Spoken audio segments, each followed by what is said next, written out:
Hello, everyone. Welcome. I'm Ryan, a member of the CK-12 team, and my colleague Katie and I will be running today's webinar, Advanced FlexBook Editing. We're so glad you've joined us today. But before I introduce Katie, I'd like to take a quick reminder about the Zoom platform. Right now, you should see two different options on your Zoom screen, one for Q&A and one for chat. During today's presentation, whenever you have a question about CK-12, please post it in the Q&A window. The chat window is a place for a community conversation. We'd love for you all to introduce yourselves. If you're an educator, feel free to share where you live and the subject you teach. Just make sure in the chat window that you are sending any general posts to all panelists and attendees, not just to CK-12 or the panelists. Also, while we don't anticipate any technical issues during our broadcast, if you have any trouble with your video or your sound, please let us know in the Q&A or the chat window. Most of you are here as part of the Certified Educator program. I just want to remind you about a few program links. If you need to register for any last sessions, you can do so at www.ck12.org/jumpstart.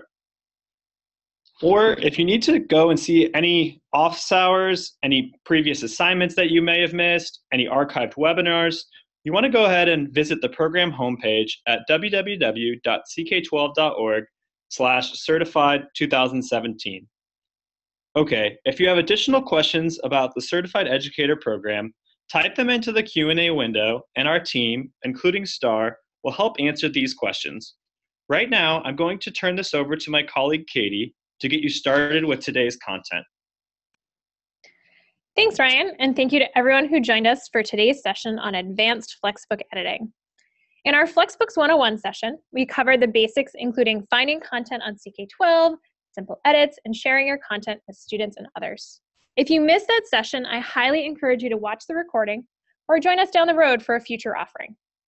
In this particular webinar, we'll be covering the following topics: incorporating, formatting, and citing images. That includes our CC BY-NC licensing, uploading images, editing, adding attributions, and then the formatting figure versus inline. We'll then cover embedding videos as well as CK-12 practice or quizzes, so finding and using that embed code for multimedia. We'll cover CK-12's math editor and using special characters so you can kind of add in formatting that you need for math or science or elsewhere. And finally, we'll talk about enhancing your FlexBook using formatting, links, and details kind of to add that clarity and that extra descriptions for your book. So our main goal is that by the end of this session, you understand all of the options you have as you customize and enhance your content on CK-12. But before we get into the core content of the webinar, it would be great if we found out a little bit more about your knowledge of our editing tools. You'll see a poll here in a few seconds that will ask about any customization you might have done with CK-12. I'll pause here for a few seconds to let you finish answering this poll.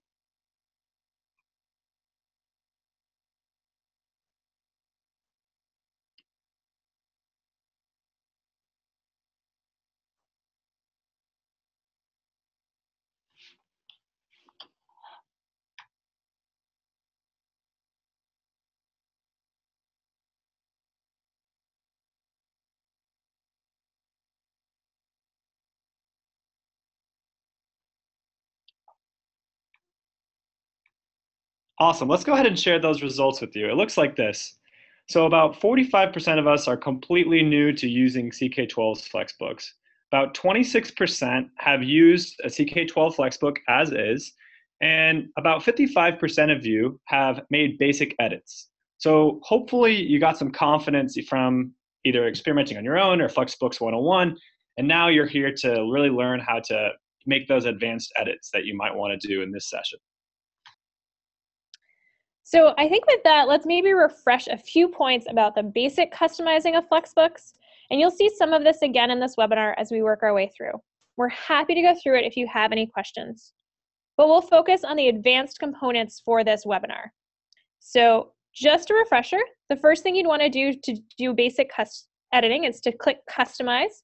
So you can find that customize option on any read or chapter or book, and you can start customizing your content that way. Once you're in the customize option, you can delete and reorder your content using that little X option or the drag arrow options. And then you can add and edit content from the menu option there or when browsing. So if you're editing from within the editor, you're going to want to use that pencil icon. If you're browsing, there's an option to kind of add to a FlexBook as you go through.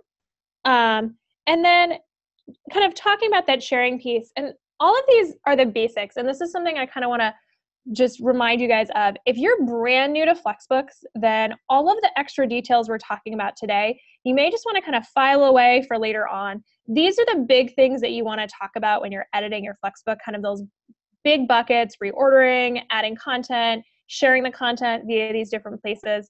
And if that's something that you're new to, I recommend you stick to that and then just kind of use today as a preview for down the road. And then if you've done some of that editing, then adding all these extra pieces in might be extra helpful, but go from there. With that being said, let's have Katie take a moment and show you the components of adding new images to your FlexBook. Thanks. So Ryan, I think I'm going to start by sharing my screen. We're going to talk about the different pieces about adding images. So if I'm going to edit a read, so let's pick a topic for today. Let's say life science. And I could go into a FlexBook within life science and say the concepts option. And I could pick a topic. We have some animals floating around the office. So let's bring up one from here and maybe 8.2. So if I go into this particular one, once again, the simplest way to edit this is to just click customize on the left-hand side. And I could have done this at the book level, at the chapter level, or even at this reader section level. So once I click customize, you're welcome to leave the title as is, and that's your version there. But given the amount of stuff, or if you want to add your own kind of initials for your school or something like that, just so you can track it in your library, go ahead and do that. Boop. So looks like there was just a little error in there. So let's see if we can get this up and running. So learn behavior for animals. I'm going to go back a step. And I actually was customizing this a little while ago, so maybe I'll just pull it out of my library if it doesn't customize right now. Save that. Yeah, we're going to pull it out of my library so you guys can see this. So we'll figure out what might be that little glitch in a second. But in the meantime, let's see if we can find a customizing or learn behavior option in here, because I was doing this in June as well. So let's pull this one up. And just like if I had hit the customize option, I can hit this edit draft option, and that will take me into this particular place. And this is our editor. So within the editor here, you can see all of the general options for editing at the top. And today we're going to talk about images. So what I want to do is look at the particular images within here. You can see here one that's in a figure that has a caption. You can see kind of embedded multimedia here, and then some other options. And this is the one I was working on before, so I'm going to actually delete some extra pieces from there. But here you can see if I wanted to update an image, I could go in here. I could kind of add different pieces. I could add this image in. Let's see if I can actually snag it there. So if I'm going to add that image in, I can go in. If I'm going to add a new one, let's say, I'm going to click the image option right here. And this brings up a number of different options. So the first thing you'd want to do is choose your file. So you can use a URL, but I highly recommend that you upload a file cleanly, because other websites change their URLs and things update, and then you might have a broken image. But I highly recommend just kind of choosing a file. You can pull it up. It'll pull up your pieces, whatever that image looks like, and you can add it in there. And then you could click on the image options. And this is really where I want to talk about this. So this first image here, if it's a figure, there are 3 ways to pull this off. So you can see 3 different sizes. One is a postcard, one is a thumbnail, and one is a full page. And I want you to see what these would look like kind of on a PDF, and that might give you an idea. So let's switch over here for a second. And here you can see the same image. This is your thumbnail, so it's just that small little piece. This is kind of your postcard or a reasonably medium-sized image. And then this would be your full page image here. So as you're looking, it kind of spans the full page and goes from there. So that gives you an idea. Now note that everything is based on width.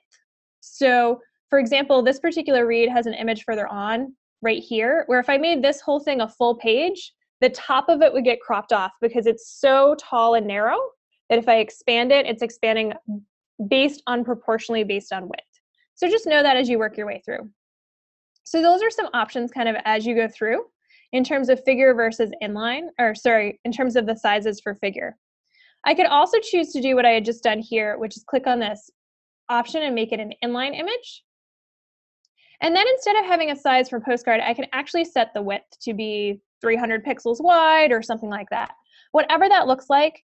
And if you think about a screen size, standard is maybe being like 600. Now, note that pixels are based on resolution, so it just gives you an estimate kind of what you're working with. I highly recommend just trying some different options and deciding what's your standard that you like working off of, and that'll give you some pieces as you go through here. So those are some things to kind of think about. The biggest difference you want to note is the difference between an inline and a figure image. And that's going to matter mainly when you look at a PDF. So if you were customizing this and printing a version of your book, this is a figure. So here, this is going to show up and it's going to bump. So right now it's under the summary. It's going to bump to kind of the next page. If we look at that in here, I'm going to just cancel out of this for a second. And we see here, this figure shows up above the summary. But because it didn't quite fit on that page, it bumped to the next page in the book. And then it kind of referenced, so it says like an example of a gorilla is shown below, figure 1.6, and it referenced it, but it bumped it to the next page. So you're welcome to do that. Just note that they'll be noted as a figure and that they could kind of bump to kind of get the most text in any page. And that's a great way to save and not a kind of space on a page and not end up with a lot of white space at the bottom. However, if you're trying to, write an example and upload a math equation or a graph or something like that, if you're putting a picture of a graph in there that you definitely want right underneath, no matter what happens to the rest of your spacing on your page, that's when you want to go in here. And if I edit this image, I can go in, you can see kind of the image pulled up, the URL it came from, but I'm going to probably change that from a figure to an inline image. And that way it wouldn't bump onto the next page. So just note that that's kind of a couple of things to keep in mind as you go through that particular part. You can see a lot of other information in this example as well. So we have a title, we have alt text, which is great if someone's using kind of a screen reader or something like that you can put in there. And then we put the source and the credit in here. So that's definitely something that you want to think about. So this one looks like it's coming from Wikimedia. So if we went and we opened that elsewhere, so let me open a new tab and show you what that would be. So from here, you definitely want to kind of, as you download that, make sure that you are putting the source, make sure that you're putting the information in there. This one says it's licensed under Creative Commons attribution, so you can use it, you can customize it, you're good to go. That will fit under our license, but you have to attribute the work. So notice that if we go back to that page, you see both the source link as well as the source credit. So who made that image or who took that photograph or whatever that looks like. So that's just something to think about. Our license, if you noticed, is right here for you. It says Creative Commons CC BY NC. That means you can't use any of our content for commercial reasons and you have to attribute it cleanly. So you want to make sure that nothing that you're pulling would not work within that license. So if you're pulling stuff that has really strict copyright on it, that can't be customized, that can't be used within that license, then you want to choose something else or link out to it. But if you're actually adding it to our content, you always want to double check to make sure it fits under that license. So those are kind of the pieces to talk about as you're putting images in. So I think with that, maybe let's pause and see what questions we have coming in. Thanks, Katie. Let's take a look at a question that came in. So the question is, do we save the images as PDF or JPEG? Also, how are you able to get the draft of all three different types of images on the same page to see how the size of the picture would show up on the FlexBook? So I actually inserted that image a while ago with 3 separate variations of it. So let's say, for example, I took this gorilla one that I was talking about. I can go to that page. I can download that. I'm going to open, for Wikimedia, you can open it here, and then I can download that image. So, and it says it gives you a little note to do that. So I'm going to download this file, and I can kind of pick the size that I'm working with and then download it. And I'm just going to drag that to my desktop so that I can see it on there easily. And then if I went back in here to see what that looked like, actually what I did for that particular one, the other one, the line one that I was looking at, I just inserted it a bunch of times. So I said, great, take that, open it up and insert it, change from a figure to an inline, or in this case, maybe to a thumbnail. And then I'm going to make sure that I go in and I pull that citation. So it says, show me how to do this. Well, here's the link to attribute it. I'm going to add that in there. And then I'm going to go back, and it looked like I had kind of some options in here that actually had the who made it piece here, licensing, file history, and we had some author information on here. So it looks like, see also image, we have some choices here. And I'd want to, if I can't find it right off the bat, I would actually take some time to look through that, but I don't want to do that right now. Oh, here we go.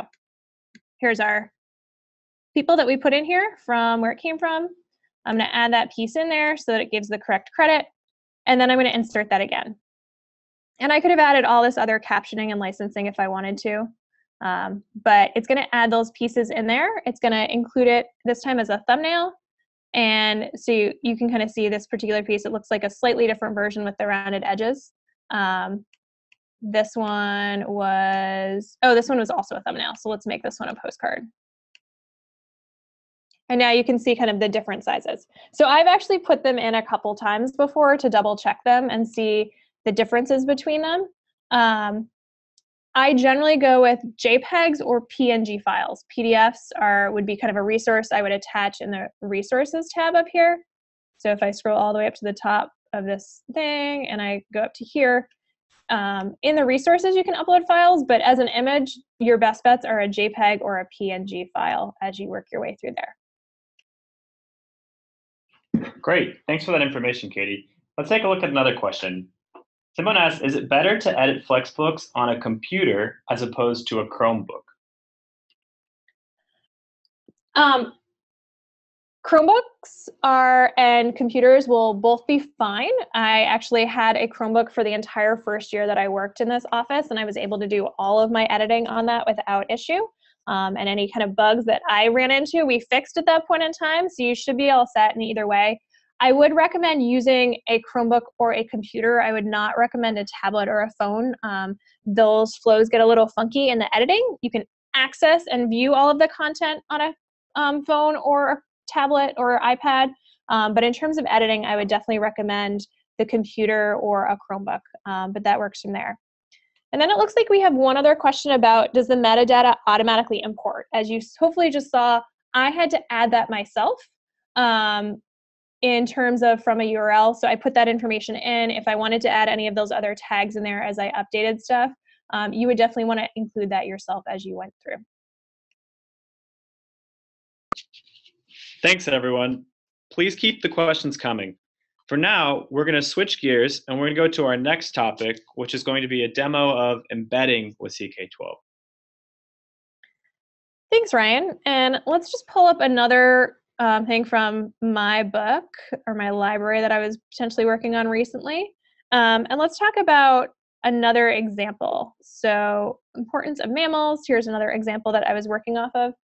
Notice that this one and the other one were in draft mode. That meant I hadn't really finished updating them. I hadn't gone through and necessarily finalized anything. When you finalize, if I click this edit draft or I clicked customize from the main page, when I finalize it, anyone with that information or that link can access the newest updated version that I had.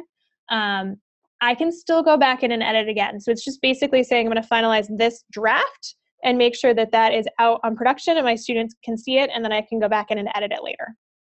But we're going to talk about kind of embedding information. So in this particular example, you can see all the way at the bottom down here that there is an embedded multimedia of some sort. So in this case, it's coming from YouTube. So I could, let's say I accidentally deleted this and needed to re-embed it myself.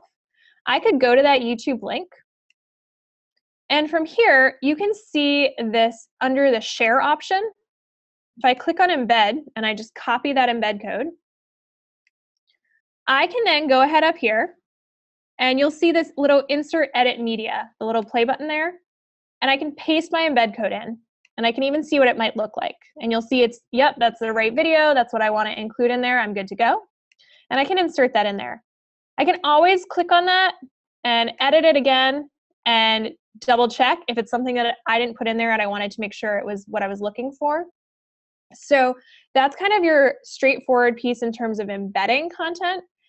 You can actually also, if I delete this for a second, if you're just pasting a YouTube link in here, our system will actually auto embed a YouTube link for you. So you're good to go in that part. So if you want to kind of shortcut it, that's a way to do it. You'll notice up here, it's grayed out. So two kind of the most common questions we get are when people are saying they can't embed videos or any type of multimedia. It's because they're inside of some bulleted list or they're inside of maybe a header option that's not allowing them to do that. So if I scroll up slightly, you'll see this format is a section 2 or one of our header options. You shouldn't be putting a video in a header or inside a bulleted list. So just make sure you're kind of outside of those. And then if I click outside, all of a sudden it's back and I'm good to go. So that's the easy way to either embed kind of straight from YouTube to add it in, to see that link while you're editing. So you can kind of see those pieces. I'm going to go through this process again with a couple different options. So if that didn't make sense kind of, and it was a little fast, we'll get to see it again in a second. So let's say I wanted to add to my review, in addition to these particular pieces in this video, I wanted to add some sort of practice for this concept. So in this particular case, I could navigate through CK-12, and this is the same topic, so importance of mammals practice. And if you're on any of our practice pages like this, these 3 little dots can go ahead and expand, and you can pull the embed code from practice. So if you go here, I can copy that same embed code. I can go back into here. I can click on my insert edit media option, and I can paste my embed code. And you'll see in that little preview that it's actually pulling up the practice for that particular topic. So now I've inserted that practice within this piece. You will need to assign that practice in a CK-12 group or learning management system or something else if you want to track student progress. But if you just want to share it with them, you can totally just embed it directly in your read as you work your way through. So that embed media you can use for basically anything that has an embed option attached to it.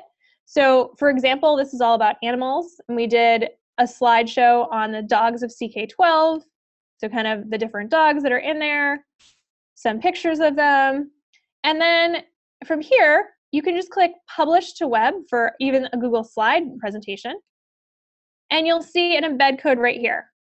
And once again, you just pull the embed code, copy it from there, anywhere that we wanted to put that in that's not a header or something like that, and oops, that's an image. Paste that embed code, and now you can embed a Google presentation inside your read as you work your way through. So if I save this and keep it as a draft, you'll see on here our standard read, and all the way at the bottom, all the stuff that I was adding. There's the video I put back in a couple different times. Here's the Google Slides presentation we put in. Here's the practice we put in. Every single one of those, I just took the embed code, I pasted it in, and then I went from there as we continued.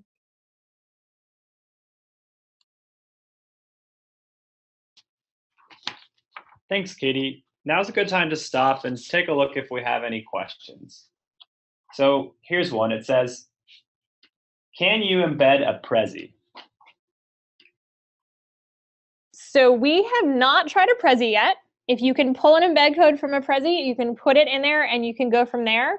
The Google Slides piece came because someone asked us that at one point in time, and we tried it out and it worked. So I would recommend seeing if you can pull an embed code from there and do that piece. It looks like we have questions about, can you use a PowerPoint to embed or Sway? I'm not sure kind of in terms of, I don't know what Sway is, I haven't used that in the past, but if your PowerPoint is online somewhere where you have the option to pull an embed code, then you could do something like that. If you're talking about a particular resource that is kind of like a PDF or a Word doc or something that doesn't live with an embed code option, then if I was editing this, anything else like that that you want to attach as a resource, you can click on the Resources tab there and then upload a file from there. So that's something that you would definitely kind of want to just keep in mind, is that these are kind of digital online options that you're embedding within there. If you're talking about a file that needs to be uploaded, you'd go from there. And then just to give a user kind of an answer, a Prezi is another form of presentation. It's actually online software to do presentations. It's kind of cool. If you haven't seen it, I recommend checking it out. So definitely see what that looks like. And it looks like maybe we'll take one or two more questions. What's the step between choosing your content and clicking embed? You need to copy that embed code. So on YouTube, you can find your embed code under the share option right here. You'll see the share to share link or embed option here. Within CK-12 practice, you go under these three dots and then embed that and go from there. With Google Slides, you'd go back to your file and then publish to the web and then pull on your embed. So wherever you're going from, you want to make sure that you are kind of picking that content, pulling that embed code, and then using that to paste it in there as you go through.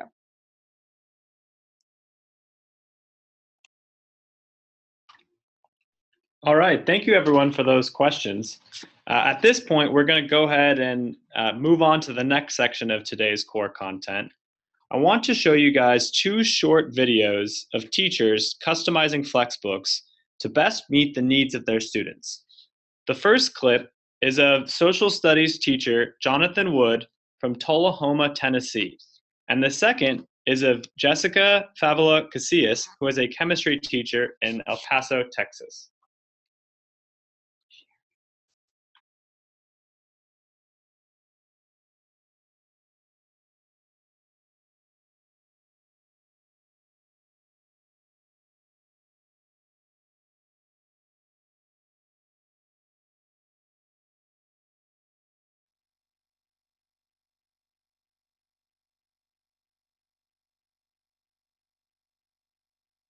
My favorite thing about it is you can update, change content, adapt to what you need for that classroom.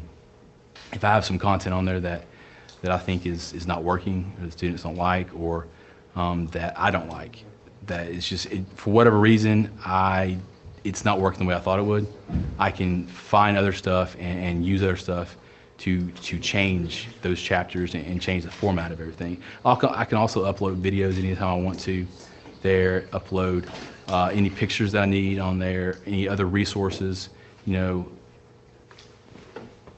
as needed. So that's what I like the most, but I can kind of form it the way I want to. We were asked to reorganize the FlexBook that was already there and adapt it completely to EPISD and our curriculum, our scope and sequence. We added things that were student-friendly, we added videos, and I think that was a really good experience because as a chemistry teacher, I knew what my kids were needing as far as a textbook, as far as content went. And I could rely on the textbook to have videos and interactives and any kind of visual that I thought they needed that they couldn't get in a standard textbook. With that, let's move into CK-12's option for including special characters and math formatting. Thanks, Ryan. So one thing you're going to want to know is that whether you're a science or a math teacher, or you simply want to add extra formatting for special characters, our special characters menu and/or our math editor will allow you to do that. So here you can see just kind of a quick one screenshot of our math editor, and then I'll go into it live in a minute. But there's two ways to use it. You can use the drop-down menu at the top, given those different options from CK-12. The other is to use LaTeX coding. And just know that if you're typing in the LaTeX coding, it will freeze the drop-down menu. So kind of the drop-down menu spits out the code, and if you know how to edit that, by all means, continue to do that. So I think with that, I'm going to share my screen, and we're going to go forward from there. And so if I pull up another example from my library that I was working on last time, here's an example. And we're going to talk about kind of those special characters options. I can go back in, I can edit it again. And I can go down here, and we were talking about this different model as we're working our way through. So let me scroll so you guys can see this whole kind of page in there. Now here, you can see some different pieces that I put in here. So I'm going to just kind of delete this piece. I can actually go in and open it up. So if you're trying to edit an existing math equation, it will put that information there already. So you can probably guess, say, okay, maybe you just wanted 2 times P and not PQ, in which case I'd have something like this. And you can probably guess some pieces, but notice that there's no drop-down menu here. So if instead I just deleted that and I wanted to add in a brand new equation, that's when I can click my math editor. And here, all of a sudden, you'll see the options. So I could do something here, f of x equals p if I was building the first one. And then maybe I'd want to start kind of adjusting that. And I could say, well, instead of an x, I want an a. Great. There we go. And actually, that might be a capital A for the formula. So let's change that there. So you can use those drop-down options. If you look up here, you can kind of see your standard fraction option, square root option, exponent options, integrals, and so on and so forth. If you're new to this math editor, I highly recommend that you just spend a minute or two kind of looking at these drop-down options and saying, where's this? Where can I find that in the future? What does that look like? And if you have any questions as you work your way here, you can see there's this pop-up option that pulls up our support desk and reminds you how to use the math editor. So that's definitely something to check out if you're new to that editor and you're having any troubles at all. But I can do that, and then I can add this in. Now, there's a couple of things to note. Your options for align at, inline, and block math. So in this case, I'm putting this inline, which is just going to add this kind of, if I was writing text before this, the formula is whatever. So that just put that in line. If I double click on this and I open it up again, and I switch this to align at, that's going to align it at the left side on the next line. So notice that all of a sudden it's kind of over here. It's a great way to break that text and pull up that formula in a different place. And if I pull it up one more time and I chose block math, you can see right off the bat that it even centered it here. And I can put that in there. And that's a great way to center as we're working our way through. I'm just going to kind of delete some of this other stuff as we're working our way. But you guys can see kind of all these pieces when you're working with the math editor. If, for example, you were typing something in here and you just needed like an exponent in here, so let's say I would say I need an exponent such as a unit squared. That exponent I could do using my super and subscript here. And let's say I just needed something like pi. That's when that special character menu might be super helpful, because you can open that up, you can pull in pi. I could even go back in there for a second and get the smaller lowercase one. That's probably more standard. So you can use our special character options here, or you could use the math editor to kind of do some different things as you work your way through. So that's just the basics of our math editor, but I highly recommend that you kind of play around with it a bit as you go through. Thanks, Katie. Now's a good time to stop and check in on some questions. We had a question about, just in general, how to get to the math editor versus the special characters. So maybe if you could just kind of show us, again, just the difference between those two options.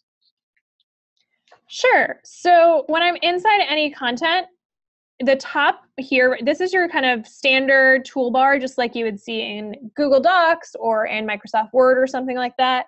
You have along the top your bold, italics, underline, those standard formatting pieces.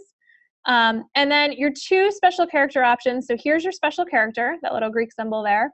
And then here's your math editor. So if there's text already in here, so for example, right here, this is clearly not that formula, but I had already put stuff in here. I can just double click on it and it will open up that math editor.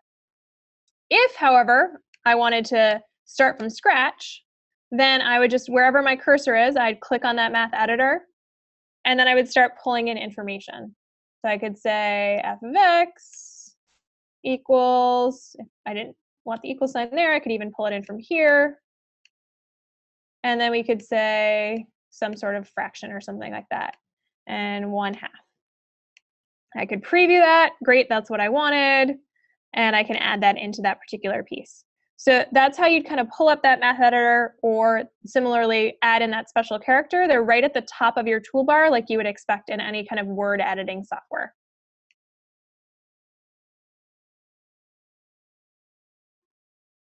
Thanks, Katie. We had another question in general, just how did you get to that toolbar? That is a great question. And so if I was going to pull this up again, so let me go out from here for a second. So if I'm looking at something that's already in my library, it's either going to say edit draft, or if it was saved and finalized, it would say edit here. And I'm just going to click on that edit option, and that's going to pull that up here. Now, if I was going to pull this from somewhere else, let me open kind of a new tab in here for a second. Go to CK-12's homepage. I actually pulled this from that life science book as well. So let's go ahead and look at that life science book. FlexBook textbooks, life science. Sorry, that was really fast. Let me go back a step. Once I'm on that life science page, this is your concept list. So you can see all the different concepts that we have here for CK-12. And then if I'm going to click and I'm going to work within a FlexBook and not a single read, I can go over to the FlexBook textbook tab and click on that book. Now I can edit that book at the whole level or at any kind of subset of this. So in this particular case, this was a section from chapter 4. And I could go into that section. And just like I would at the book level, I can do the same thing at this level, and I'm going to click Customize. Now, I was editing this read already in my library, which means if I want to continue to edit that particular read and update the one I have, I want to make sure to pull it from my library and not back from CK-12 again. So that's the difference in terms of here, this one's in my library. I'm going to keep this as a draft again for a second. And I have the option to edit it here, edit a draft, or just edit if it's something I already own. Here, I could choose to re-customize it again and maybe make a different version. But if I'm going to click this Customize option, I'm now going to say for July 17th. And we're going to save that piece. And beautifully that worked this time. So great, that's how it's supposed to work. And now I'm into that edit option as I'm working from here. And as soon as I start editing the text itself, whether that's a single space, now I can keep it as a draft or finalize it. And if I were going to save this in either format,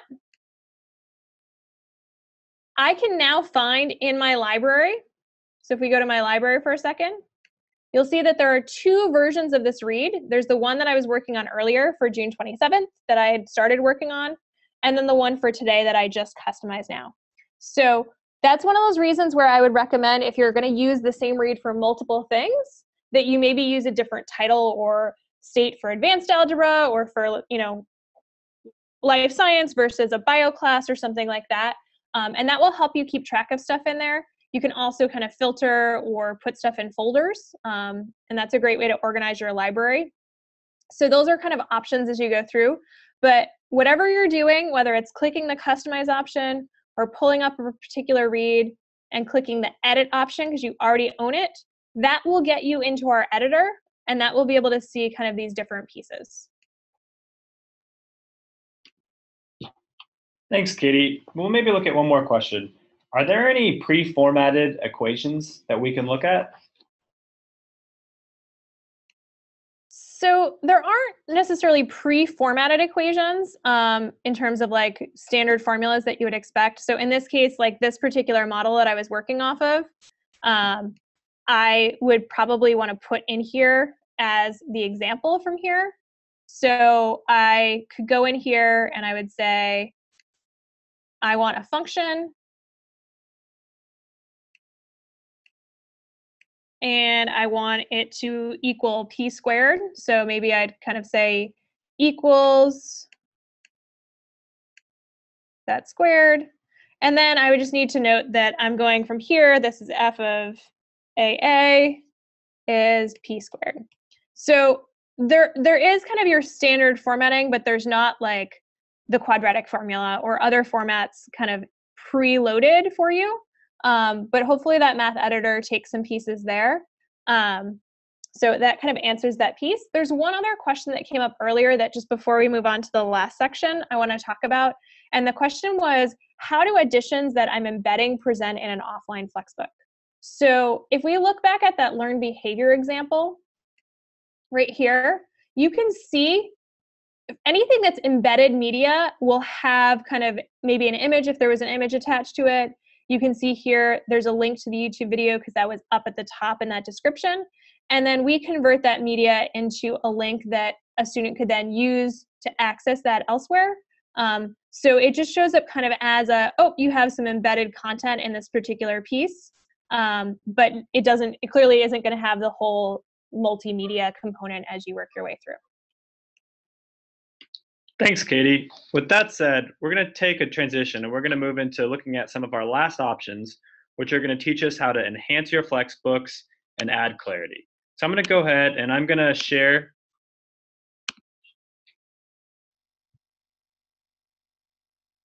point in time. Actually, let me just continue to share my screen because we're going to just jump right into it as we go through this.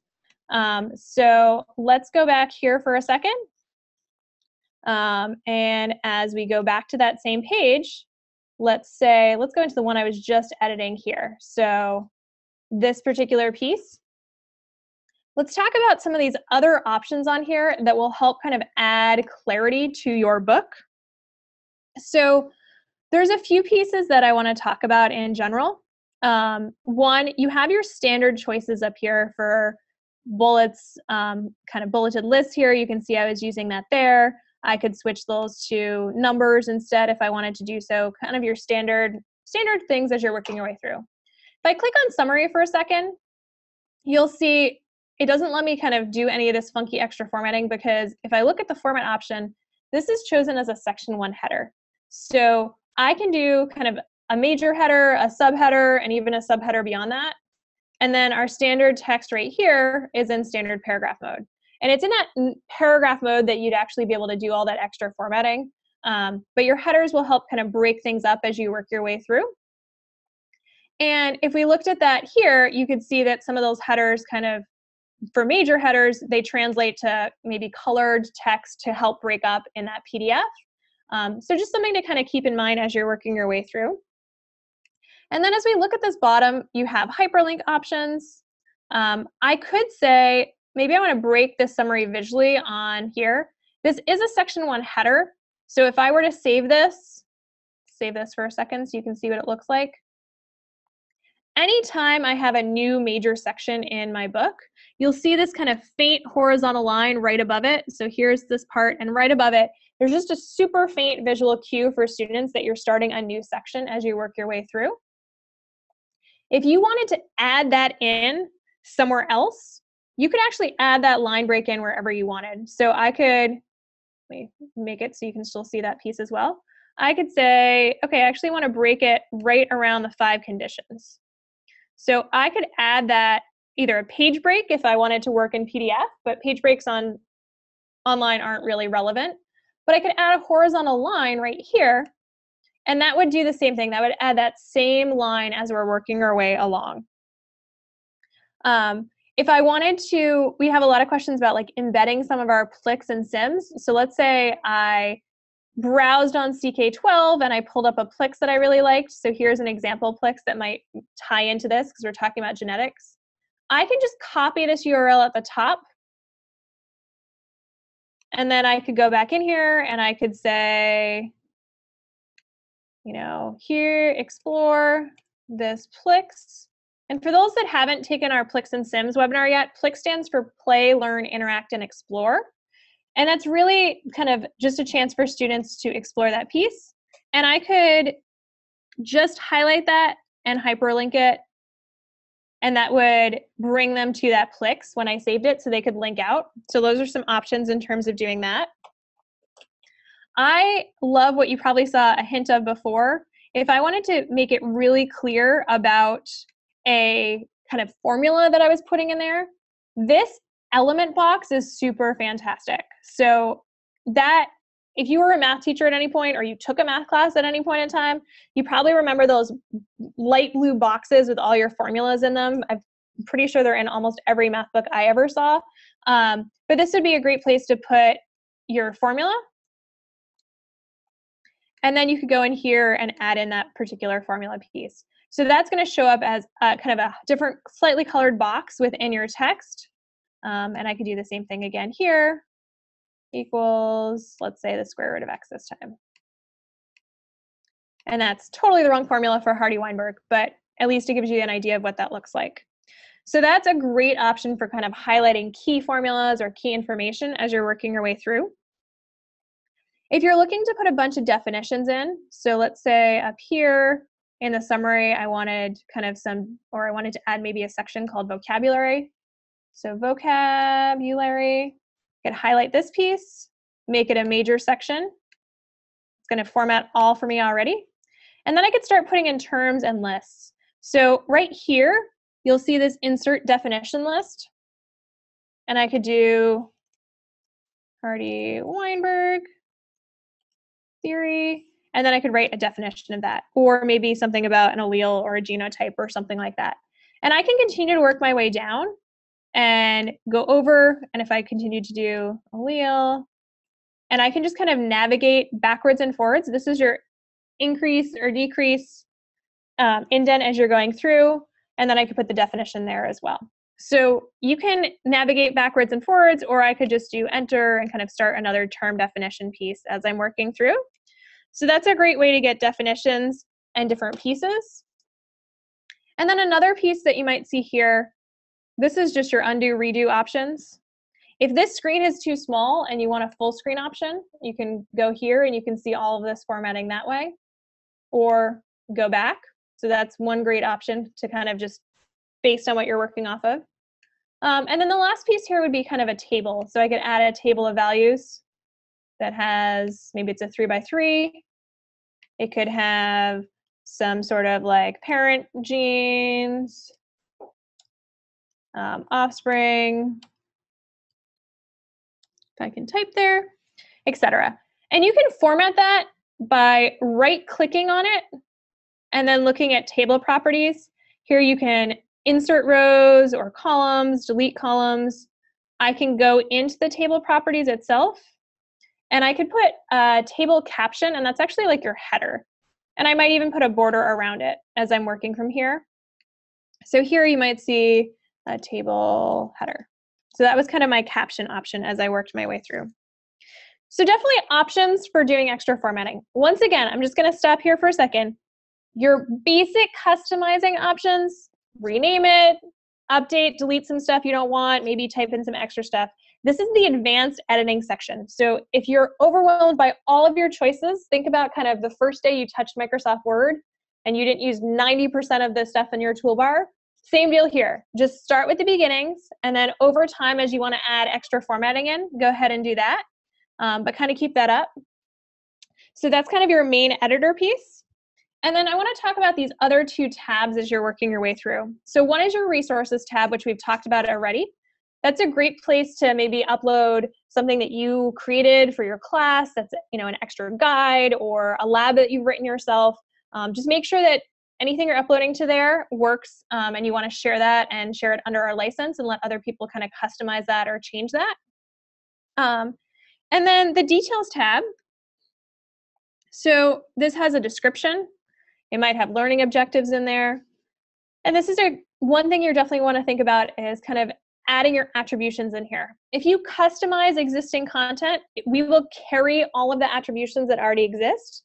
But if you've added anything else in, you might want to add in that information. You can kind of tag it to a grade level, all of those options as you work your way through from here. And if you were customizing a whole book, on the table of contents level, you'd see a pencil icon that would allow you to edit kind of the same attribution details for the book level or for the chapter level as well. Thanks, Katie. Now's a good time. We're going to stop and check in on some questions. We got a question about, can you add color to the text that you're working with? Yes. So let me go back into here. Your color choices are all up in here. So let me highlight this sentence. I can highlight it kind of background-wise, or I could choose to pick a different pick a different section, or even the same one, and I could highlight the text color. If I maybe actually hold on to that, let's try that again, and I'm going to pick a text color. So you're welcome to use text. Oh, it was pulling both pieces as I went through there. So just note that, if from this point in time, you can kind of add basically the text colors that are available here, because those are the ones that will work through our PDF option. But by all means, go ahead and use those as you work. Thanks. How do you change the picture on a cover of a FlexBook? So let's go into a whole FlexBook just so you can see what that might look like. I'm going to go to my library and just pull up one I was already editing. So I'm going to filter. This is a great option, kind of filtering your library to kind of pull up pieces that you want. And I can actually change the image right here when I'm in edit mode. So let's go ahead and look at edit. And this option is right here to change the image. So I could upload a new image from there. This doesn't have kind of the same options for different pieces. It will put whatever title you put up here over that image, kind of where this 4th grade science piece looks. And if there's any attribution you need to include for that, just make sure you add it to your description for the book so that it's noted somewhere for that attribution. But yeah, you can totally change the title of that. And as you can see here, this is the book level details and resources, or I could click on the pencil icon for the chapter and pull up the details for that to add any attributions from there. Great. Maybe let's take a look at one more question. This question is editing always an option, whether you have finalized the draft, whether you have saved to FlexBook, etc.? Yes, you can always go back in and edit our content again. Even after you've published it, you can go back and edit it. So definitely choices to do that. We know kind of I think one of the biggest advantages to this system is that you can constantly update your content and adjust it based on your class that year and what you want to do for next year based on what you learned from there. So by all means, go ahead and edit it from there. All right, I think we have time for one more before we move on. So we have a question about, what is the easiest way to print materials to review or supply hard copies if I need that for my students? So once you've saved a book level or kind of a customized textbook option, any content that you've been working on that you've customized, you'll see an option to download that particular piece. So that's probably the easiest way to print your content. We kind of encourage you guys to use an offline reader or use our FlexBook app, which we'll talk about in a couple minutes, because that way you can resync a chapter with any new updated content. If you print the entire book at the beginning of the year and then you realize you want to change some stuff in it, you've already printed the whole book. So I recommend doing that kind of at the smallest level that you think is appropriate, but you definitely could kind of go from there and access that particular piece. So I think, before I turn it over to Ryan to do some of our wrap-up stuff, I want to definitely talk about the tools and apps piece as well as publishing, because that's something that's really important. So let's have him share his screen and go through, and we can talk about publishing. So the first thing is, as you can see on that page, or as you can see here on this slide, that publish option is right under the resources on the left-hand side of whatever you're customizing yourself. So if you've made it, you have the option to publish it, and that will publish it to our site. And so there's a couple of questions about, why would I bother publishing it if I can just finalize it? What would matter? until you publish your content to our site, you can't find it in search. So if your students are searching for your book and they are looking in CK-12 search option, they won't be able to access it that way. They would have to access it directly via a URL that you shared with them. So you want to make sure that if you have students that are searching for it, that they can see it that way. The other thing is, we created this system we seeded it with core content that you're now using and customizing. And we really love to see community give back to that and say, oh, look at the added stuff that I added here. Definitely go ahead and use that in your class. And it really just helps build that community and build those resources. So we encourage you to do that kind of for both of those reasons. And talking about that, what happens, the biggest difference is that it then becomes available via search, kind of through the community contributed tab as you work your way through there. And then the last stage from there is if you have a bunch of books for a school or for a district, I highly recommend, in addition to publishing it, that you go to your school page. And that way students can find all of their books in one place. They don't have to search for each individual one. And they can really kind of see what that looks like as they go from there. And we've been talking a lot about kind of offline and online access, and I want to talk about our tools and apps for a second. So if you go to the bottom, to the footer of a CK-12 page, there's a link to tools and apps, or you can access it directly via this URL. And from here, the FlexBook app really allows students to both view content online, which is totally fine, and then they can see all the embedded components, or they could access that offline. So that's a great option for a student that needs to maybe download it either on an iPad or a tablet or a phone and access their book at home, maybe when they don't have clean access to the internet, or using our new offline reader. So that offline reader is available for any Chrome browser. So that's definitely something to check out.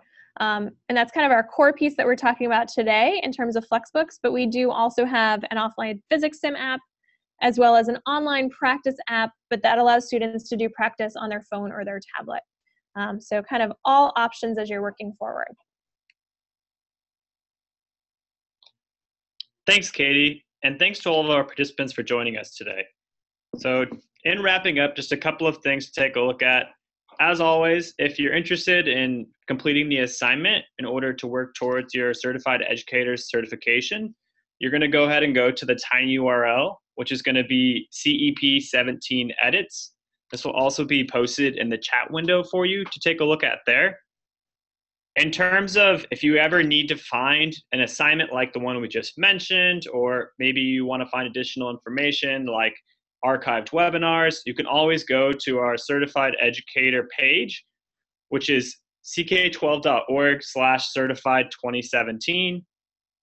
In terms of some upcoming sessions, this is our last week, so we're beginning the wrap-up process, but some of our last sessions that you could attend, tomorrow we're going to be having CK-12 simulations and Plix interactives. We're also going to be having using FlexBooks with students.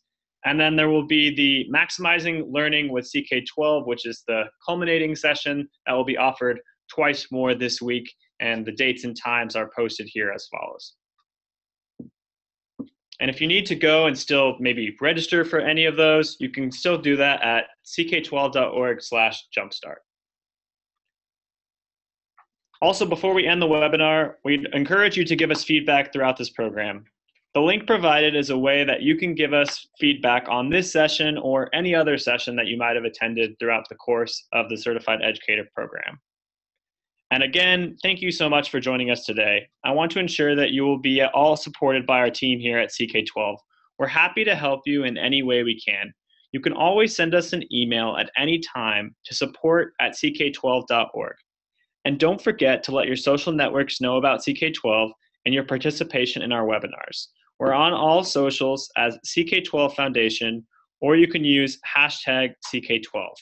Right now, we'd like to go ahead and wrap up today's programming, but of course we will stay on after and answer any additional questions that you'd like us to answer. Thanks, Ryan. So it looks like we have some questions that have come in. I want to address a couple kind of right before that hour mark, just so you guys can think about these as you're working. One is, can we have several teachers work on the same FlexBook? And the answer to that is not at the same time. So if you're working on a FlexBook, you don't want anyone else in there editing. We went through this in kind of our FlexBooks 101 session, talking about minimizing the tabs, going from there.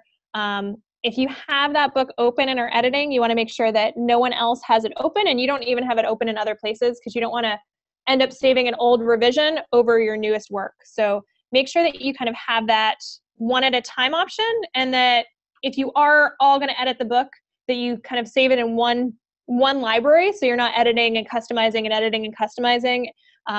You want to kind of edit one core book and do that sequentially as opposed to at the same time. So that's one thing to note. For those of you guys that don't have any questions, you're welcome to kind of sign off at this point in time, but we're going to work our way through some of these other ones as we go through from here. So we have one that asks about publishing in August and making changes in October. Do we need to republish it? You do not need to republish it. You would need to finalize those changes. So that finalize option, let me share my screen for a second here. So if I was editing this particular book or read or whatever it looked like, and I clicked, and I made some edits in a particular piece, you can see there's one draft right here, and this is also a draft. Students would be, or anyone would be seeing kind of the oldest finalized version of those particular reads, and I would need to choose the finalized draft for them to be able to see the newest versions. But you don't need to republish it. Once it's published, it's out there, it's good to go. So hopefully that goes from that piece. And then we have a question about, I customized a book. Can you show where the caption of an existing image is located under the picture icon? So if I go into any of these reads, let's say, in here,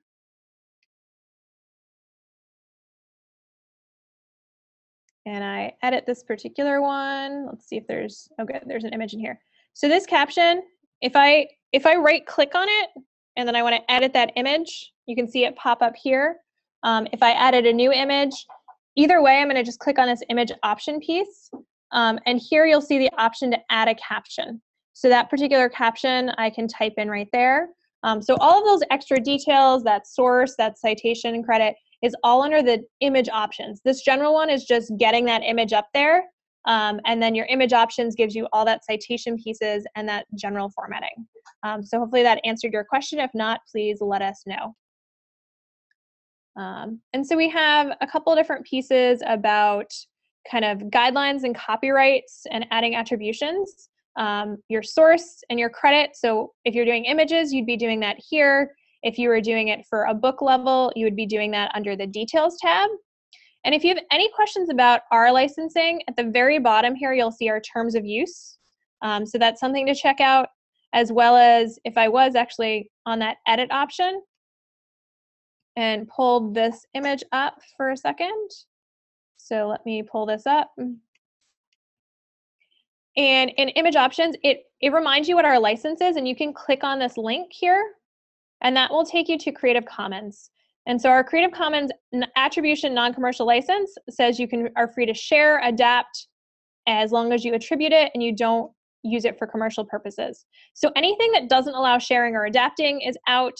Anything, I always recommend attributing, even if it's in the public domain, even if it's kind of something that you made yourself. If it's something that you want to make sure that, basically, if you add something in there, it's really, really helpful for other users to kind of check and say, oh, good, this person cited everything. I know it's good to go. I'm all set. And they don't maybe necessarily double check that piece in there. So I definitely recommend that you attribute, regardless of whether or not the license of what you're pulling requires that. Ours says you want to give appropriate credit for anything we've created and that's on our site, but definitely kind of note any changes, note anything from there. So we had a question about us checking to make sure we're doing the licensing correctly. There are 150,000 variations of our textbooks on our site, and there are 35 of us that work in the office in CK-12. Your terms of use and your agreement, so if you have any questions about that, I'm going to go back to here, and I would say definitely scroll down here, check out that terms of use, check out what you are responsible for as a user, and then make sure that kind of you're following that particular piece and that you're citing and going from there.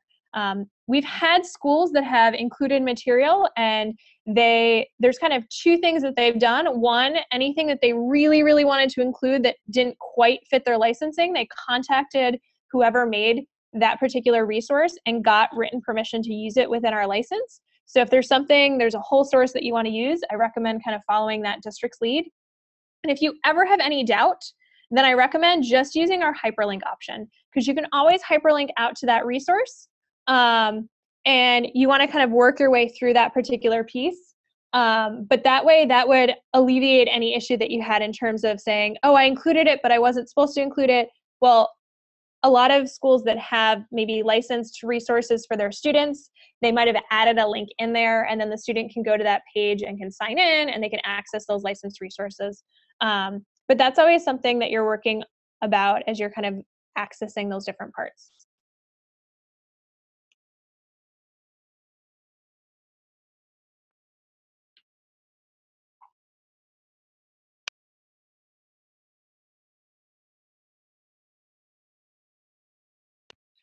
Thanks, Katie. We'll wait and see if maybe a couple more questions come in. If not, we'll be ending our session.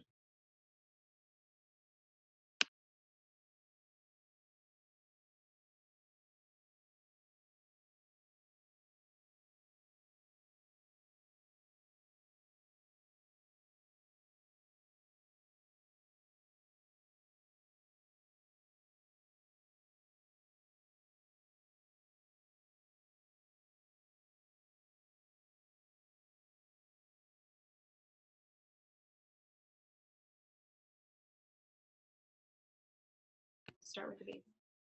So thanks for everyone for attending. And I know there was a lot of information, but again, you can always review this information. So thank you very much for attending today.